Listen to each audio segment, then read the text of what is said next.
আসসালামু আলাইকুম। আশা করি ভালো আছেন। আমিও ভালো আছি। আজকে আসলে কথা বলবো ইন্ডিয়া ভিসা নিয়ে এবং ইন্ডিয়ার পরিস্থিতি। আদৌ কি আপনারা এখন যেতে পারবেন কিনা বা যেতে পারবেন না, এই বিষয়ে কথা বলবো। আসলে অনেকেই জানতে চাইতেছেন যে ভাই এখন কি অবস্থা বা কিভাবে আর ভিসা পাবো কিনা বা পাবো না। আসলে এই বিষয় নিয়ে কথা বলবো।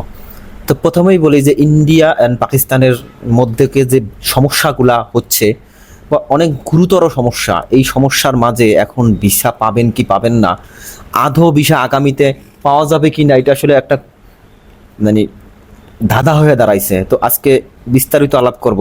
আশা করি সাবস্ক্রাইব করবেন আর শেয়ার করবেন।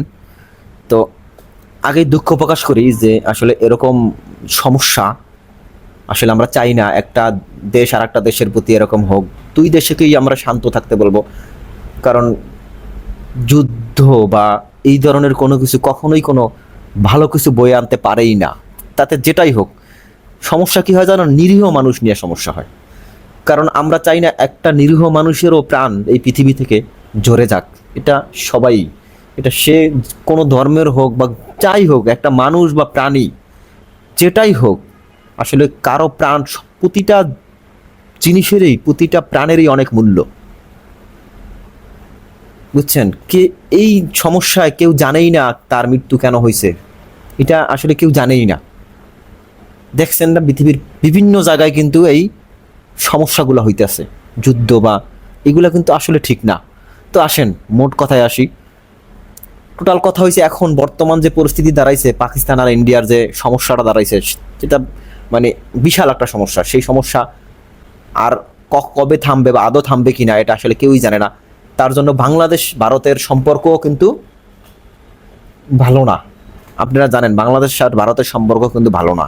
কারণ প্রিভিয়াস যে গভর্নমেন্ট আছে তাদের যে পতনের পরে যে একটা ধাক্কা, সেই ধাক্কা কিন্তু 1 বছর প্রায় হয়ে গেছে, 7-8 মাস হয়ে গেছে, তো এখনও কিন্তু সেই ধাক্কা ফিল আপ হয় নাই।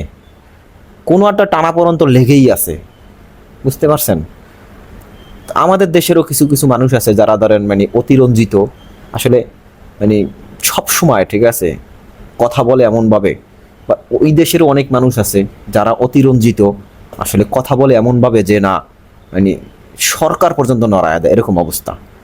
বুঝতে পারছেন? তো বর্তমানে মেডিকেল ভিসা, হালকা কিছু মেডিকেল ভিসা হইতেছে, হালকা হালকা কিছু মেডিকেল ভিসা হইতেছে, মানে অতি একদম গুরুত্বপূর্ণ ছাড়া এখন বর্তমানে ভিসা ইস্যু হয় না বললেই চলে।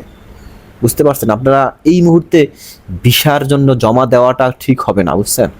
আপনি যদি অ্যাবিলিটি না থাকে, মানে অ্যাবিলিটি যদি থাকে, অন্য কোনো দেশে যান এই মুহূর্তে আমি বলবো। কারণ কি, কখন সর্বাত্মক যুদ্ধ লেগে যায় তাহলে কিন্তু আমিও জানি না, আপনিও জানেন না, তখন কিন্তু পুরো বর্ডার বন্ধ হয়ে যাবে। আর পুরো বর্ডার যদি বন্ধ হয়ে যায় তখন কিন্তু আপনি ওখান থেকে আসতেও পারবেন না। বুঝতে পারছেন? এই মুহূর্তে আমি আপনাদের বলবো যে কোনোভাবেই কোনোভাবেই ফাইল জমা দিয়েন না।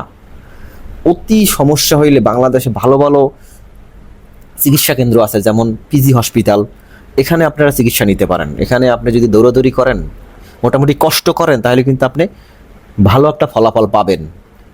হ্যাঁ, অনেকে জানি ইন্ডিয়াতে রেগুলার চিকিৎসা করান, তারা একটু ধৈর্য ধরেন, কারণ এইটা যেন আমরা দোয়া করি আল্লাহর কাছে যে আল্লাহ এই যুদ্ধ তুমি থামায় দেন, আল্লাহ যেন আবার আগের মতন পৃথিবী স্বাভাবিক হয়ে যায়। এছাড়া আমাদের আর কিছুই করার না। ট্যুরিস্ট ভিসার কথা আর কি বলবো, ট্যুরিস্ট ভিসা তো মানে এখন ট্যুরিস্ট তো ওখানে এমনিও যাবেন না। এখন ট্যুরিস্ট ভিসা খুলে দিলেও কিন্তু আমি যাব না। কেন? কারণ এখন তো ওখানে কখন কি হয়ে যায় কেউ কিন্তু বলতে পারে না। ঠিক আছে, আমি যদিও বলার কেউ না, আমি বলবো ইন্ডিয়ান গভর্নমেন্টকে রিকোয়েস্ট করব, যারা নীতি নির্ধারক আছে তারা আলোচনার মাধ্যমে সমাধান করেন। কখনো কোনো অস্ত্র বা যুদ্ধ কখনো কোনো সমাধান হইতেই পারে না। বুঝতে পারছেন? যতই যা বলেন, অস্ত্র দিয়া কোনো সমাধান হতে পারে না। আলোচনা করেন, আলোচনা করে সমাধান করেন, তাহলেই আমার মনে হয় সবচেয়ে ভালো হবে।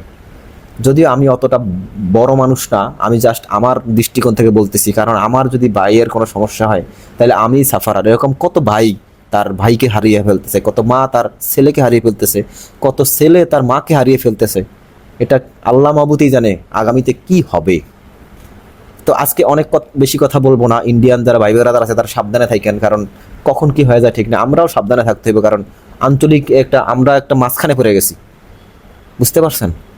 তো আজকে ভিডিও লম্বা করব না। আল্লাহ হাফেজ।